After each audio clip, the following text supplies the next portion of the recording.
Welcome back to the Panthers.com video mailbag presented by CEENTA. Staff writer Max Henson here answering your questions. We got the first one from Brandon, who asks, do you see the offense evolving to something like the Patriots run with Brady?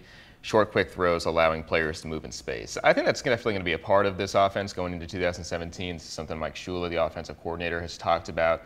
The fact that there are running backs in today's NFL who warrant targets in the passing game. And like you saw in New England do during their Super Bowl victory over Atlanta. James White, running back, came out of the backfield and caught a whole bunch of passes. And he was arguably the MVP of that game. So you can use running backs in that way and create a lot of problems for defenses. And the plus side of that, too, is you're making it easier on your quarterback because, as you mentioned, these are shorter throws. He's not at the risk of taking hits. Get it out of his hands quickly, get it into a running back like, let's say, Christian McCaffrey, and let him do the rest. And so, yeah, I think the Panthers, with that selection of McCaffrey, are set up to incorporate some things like that into the offense.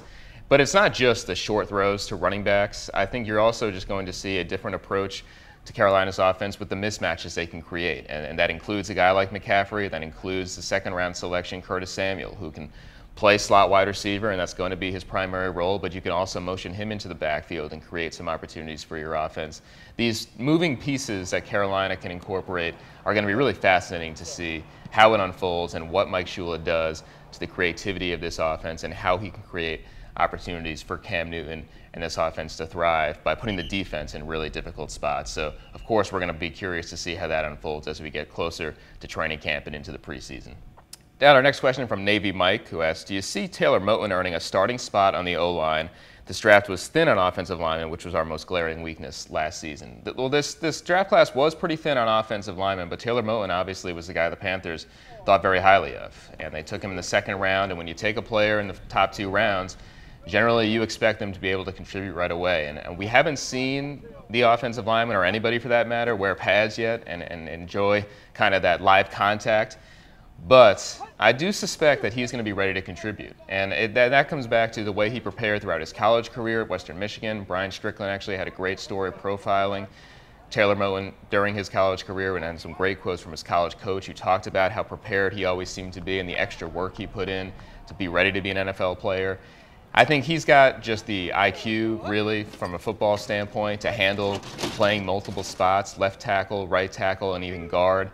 And even if he's not the opening day starter, let's say, at right tackle, we all know that he would potentially be one play away from being plugged into that starting lineup. And I think, although it is early and we haven't seen the pads put on yet, I do think he's got the kind of makeup of a rookie who can come in and play along the offensive line, where really the game is as physical as it gets, and be a help to this team if he's needed. Got our last question from Alex Wise, who says, why does Buffalo steal our stuff? It's pretty funny, but I know Panther fans have been kind of wondering that lately with Sean McDermott, the former defensive coordinator, now becoming Buffalo's head coach, and Brandon Beane, who was here for 19 seasons now, Buffalo's GM. The Buffalo Bills Twitter account actually tweeted this, and I think it's pretty spot on. This is all kind of out of respect. The Bills organization obviously thinks very highly of how Carolina has done things in recent years.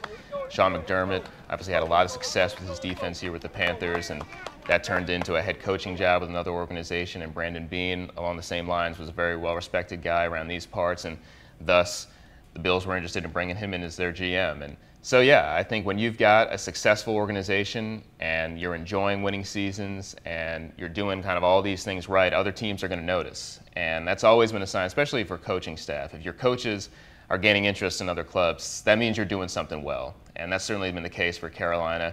And look, all I can say, how about that home opener now? That Week 2 game against the Buffalo Bills here in Bank of America Stadium, it just continues to get more and more exciting and more interesting. In addition to those 2 names I mentioned, Mike Tolbert, Philly Brown also happen to be on the Bills roster. So a lot of people coming back to Bank of America Stadium. That'll definitely be a fun one.